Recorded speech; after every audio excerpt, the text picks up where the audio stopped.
So it's Chelsea next in the league. Steve, I'm going to come to you first on this one. Is it a free hit for whoever may be in charge, be that Sellers or a new coach, or is this a genuine chance to pick up some points, do you think, the way they're faltering a bit at the moment? They're a funny side, aren't they?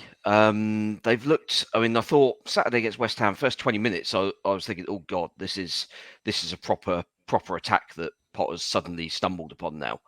João Felix seems to have made a big difference. Obviously, got himself sent off on his debut against Fulham, but actually at that point, at the point of his red card, he was probably man of the match.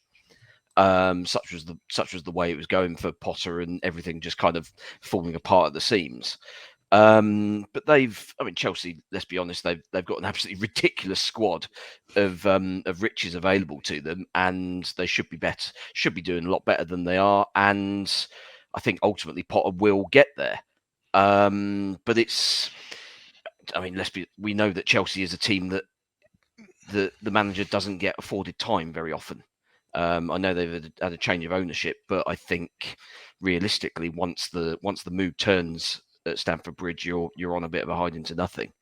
And if we go up there, if we go up there and get something, which we could do defensively, I think Chelsea are a little bit weak. They're gettable. You can run at them. As good as Thiago Silva is, I think a 38-year-old playing alongside a younger guy who maybe doesn't really know in what ways you have to cover a guy like that, because while Silva will step out and he'll make all the interceptions because he reads the game superbly, the ball over the top and sort of in behind him is where he's naturally going to struggle. And I think that's where like Sulemana will be absolutely ideal for, because we won't play. I would like to think, at least, we won't play him as an out-and-out winger. We'll play him as kind of that sort of support striker just off tall Paul, and we can then work our way through there, get the ball in behind Thiago Silva and whoever's playing at right back. Not sure if James is James fit. I think he might have played a recent game. So yeah, there's gaps there to exploit. But you've obviously got to keep the door firmly bolted at the other end. And at the end of the day, the reason why we are bottom of the league is basically because we've not been able to do that in games. One clean sheet all season in the league.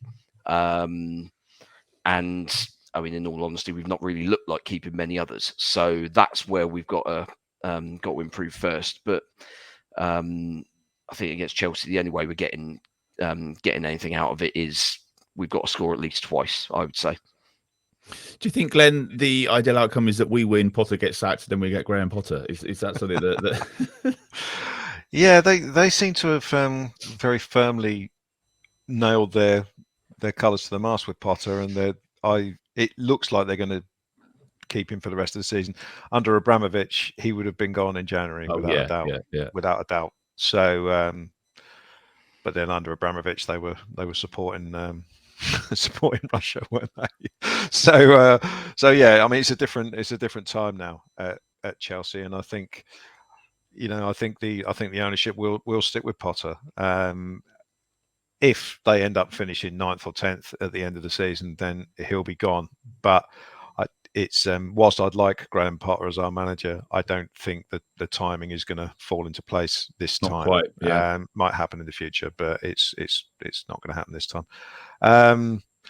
Having said that, Chelsea are still a pretty a hard club to like if you don't support them. When we've had, at Saints, we've had the Jimmy J Morgan thing recently, where he's gone off in search of first team football at Chelsea, which is laughable.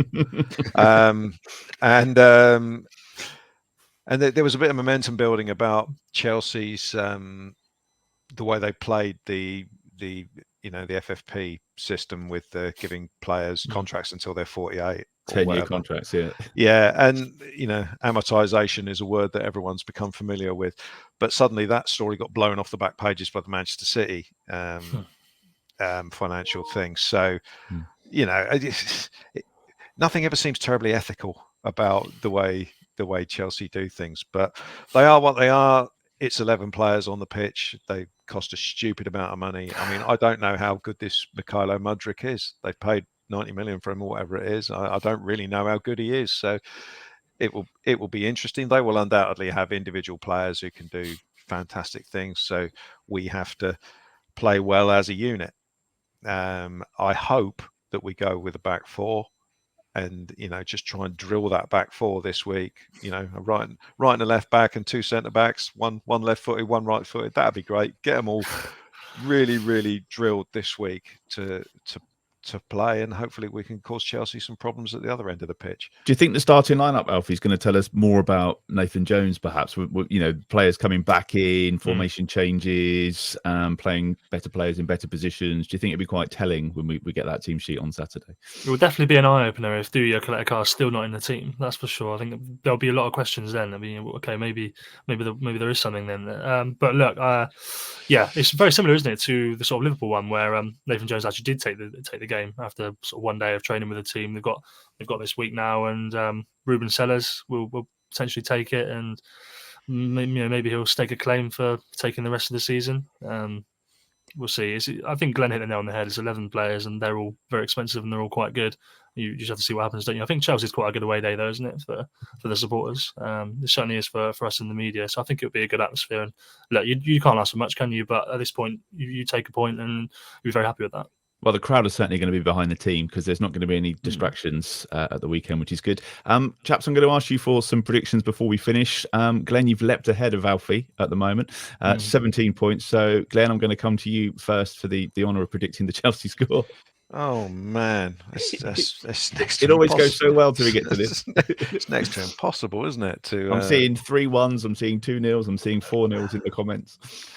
Let's be logical about it and say a better performance, but a 2-1 defeat. Oh, exactly.